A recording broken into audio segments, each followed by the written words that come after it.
Hello दोस्तों, आप सभी का हमारे यूट्यूब चैनल डी के पाठशाला में स्वागत है। तो दोस्तों, जैसा कि आपने थंबनेल देख लिया होगा, दोस्तों आज भी हम बात करने वाले हैं एक दोस्तों आपकी लेखपाल परीक्षा 2022 और साथ दोस्तों जो आपका वीडियो की परीक्षा है यूपी टीएसपीएससी की 2018 वाली, उसके बारे में। तो इन दोनों के बारे में बात करने वाले हैं। ठीक है, अगर दोस्तों आप इन दोनों में से किसी भी एग्जाम की तैयारी कर रहे हो तो दोस्तों ये वीडियो आपके लिए बहुत ज़्यादा इंपॉर्टेंट रहने वाला है, क्योंकि बहुत सीरियस बात है आपकी जो मैं इस वीडियो में आपको बताने वाला हूँ।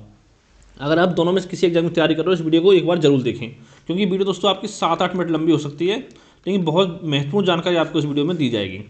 तो दोस्तों, जैसा कि दोस्तों पता होगा कि लेखपाल परीक्षा का अभी तक आपका विज्ञापन नहीं आया है। आपको याद होगा पीटी का आपका एग्जाम हुआ था 2021 में 24 अगस्त को, जिसके दोस्तों आपका 28 अक्टूबर को आपका रिजल्ट आ गया था। और जो आपका स्कोर कार्ड है वो आपका 1 साल के लिए वैलिड है। ठीक है, पीईटी का। लेकिन अभी तक लेखपाल भर्ती का विज्ञापन नहीं आया। उम्मीद है आपका नेक्स्ट वीक में आपका आ जाएगा, पूरी उम्मीद है। अब दोस्तों यहाँ पर देखिए दो सवाल उठते हैं कि अगर दोस्तों अगर आपके विज्ञापन के साथ एग्जाम डेट और साथ ही पीईटी कट ऑफ मार्क्स, ये दो चीज़ें आपकी डिसाइड नहीं कर पाता आयोग, ठीक है, तो फिर दोस्तों समझ लो कि इस साल आपका एग्जाम हो जाए तो बहुत बड़ी बात है। यानी बहुत अच्छी किस्मत है आपकी कि जो आपका 2022 में आपका एग्जाम हो जाए, अगर ये दोनों चीज़ें आपके मतलब विज्ञापन के साथ जारी नहीं करता है आपका आयोग। क्यों आपकी दिक्कत होगी, ये मैं आपको पूरा बताने वाला हूँ वीडियो में। और साथ ही यही बात आपके वीडियो 2018 के लिए है। ठीक है, कि जितनी जल्दी हो सके अगर आपका एग्जाम नहीं करा पाया तो फिर आपकी बहुत दिक्कत हो सकती है। इसके दोस्तों दो पॉइंट हैं, उनको मैं आप बताना चाहता हूँ। पहला पॉइंट, जैसे दोस्तों पता होगा आपको कि इस समय कोरोना को जो आपका लहर वापस आने की उम्मीद है पूरी ओमिक्रॉन की।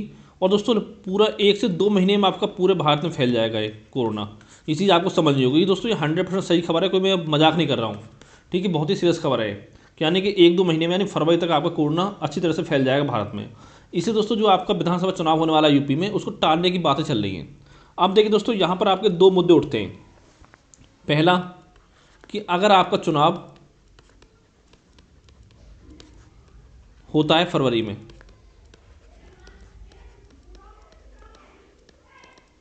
ठीक है, तब दोस्तों क्या पॉसिबिलिटी है आपकी। देखिए अगर आपका फरवरी में चुनाव होगा, ये पता है, चाहे कोई पार्टी हो, विपक्ष हो या पक्ष हो, सारी पार्टी रैली करे बिना मानेंगे नहीं। ठीक है, और इनकी रैलियों में क्या होता है, 1 से लेकर 2-2 लाख तक लोग आपके इकट्ठा होते हैं और डेली आपकी रैली होंगी। कहीं किसी ने प्रधानमंत्री की हो रही है, कहीं मुख्यमंत्री की हो रही है, कहीं किसी नेता की हो रही है। ठीक है, वो आपके पूरे यूपी में होंगी। तो दोस्तों उसमें क्या होगा कि कोरोना आपका और बढ़ेगा, यानी केस जो आपके बढ़ेंगे। लेकिन दोस्तों आपकी रैली होगी तो इस वजह से ये हो सकता है कि आपकी केस बढ़ेंगे, लेकिन उनकी जांच ही नहीं करेंगे लोग। जैसे पिछली बार आपका हुआ था बंगाल चुनाव में। ठीक है, जैसे ही आपका चुनाव खत्म हुआ तुरंत आपका लॉकडाउन लगा दिया गया था। ठीक है, और उस समय इतनी रैली हुई थी, उससे कोई फर्क नहीं पड़ा। जैसे कि अब देखिए आप, रात का नाइट कर्फ्यू लगा दिया 11 बजे से सुबह 5 बजे तक, और दिन में आराम से खूब रैलियाँ हो रही हैं इस समय भी। ठीक है, तो दोस्तों ये चीज़ आपको समझनी होगी। अगर देखिए आपका एग्जाम, मैं बात कर रहा हूँ वीडियो भर्ती की भी और साथ में लेखपाल भर्ती की भी। अगर मान लो फरवरी में आपका चुनाव होता है तो दोस्तों फरवरी महीना ऐसा है कि जिसमें आपका एग्जाम हो सकता है वीडियो भर्ती का भी, साथ में लेखपाल भर्ती का भी। अगर दोस्तों मान लो अगर आपका चुनाव होता है फरवरी में, ठीक है, फरवरी में होगा, थोड़ा आपका मार्च में भी होगा, यानी 5-10 मार्च तक आपका चुनाव खत्म हो जाएगा। तो पता होगा आपका योगी कार्यकाल जो आपका 11 मार्च तक का है, यानी उससे पहले आपका चुनाव कंप्लीट हो जाएगा। तो दोस्तों अगर फरवरी में आपका एग्जाम नहीं हो पाया किसी कारणवश, तो दोस्तों फिर लोग क्या करेंगे कि आपकी डेट देंगे लेखपाल या वीडियो भर्ती की, मार्च में होगा, ठीक है, अप्रैल में होगा। तो उस समय दोस्तों क्या होगा, जैसे ही आपका चुनाव खत्म होगा, ठीक है, जिस दिन आपकी वोटिंग खुलेगी, तो ये मैं लिख के दे रहा हूँ आपको, 100% इस चीज़ को लिख के रख लो।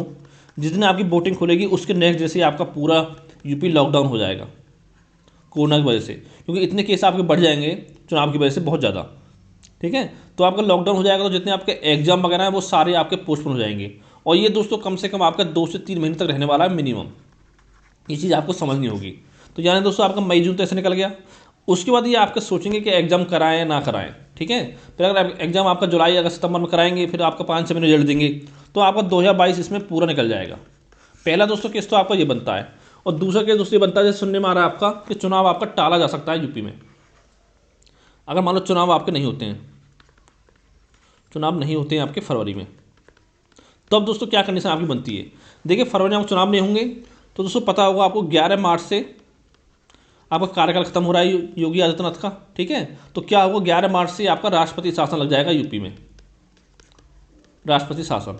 फिर दोस्तों ये होता है कि आपको 6 महीने के अंदर चुनाव कराने होते हैं। तो इस तरह देखा जाए तो आपका अगस्त सितंबर आपका लगभग आ जाएगा। तो क्या होगा, राष्ट्रपति शासन में ये लिख के रख लो कि एक भी आपका एग्जाम नहीं होगा यूपी में, यानी कोई भी आपका एग्जाम यूपी में नहीं होगा जब राष्ट्रपति शासन लगेगा।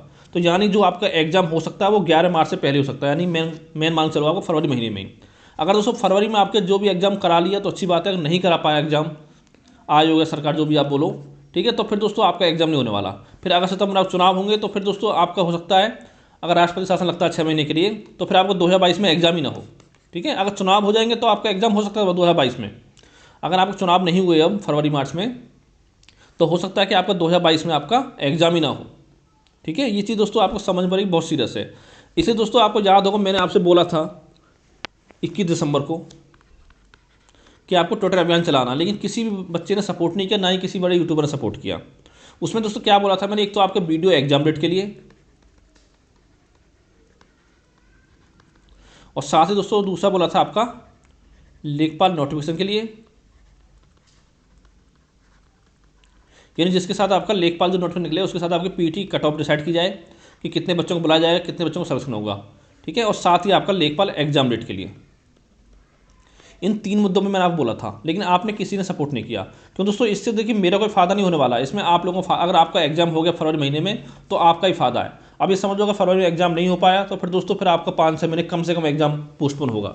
ये चीज़ आपको अच्छे से समझनी होगी, क्योंकि आपने देखा होगा 2021 में आपके कितने एग्जाम हुए हैं। केवल आपका अगर बात करें यूपी टेक्नोलॉजी की, तो उसने एक ही एग्ज़ाम कराया आपका पीईटी का, और साथ ही एक आपका किसी एग्ज़ाम था 19 दिसंबर को एग्ज़ाम कराया था।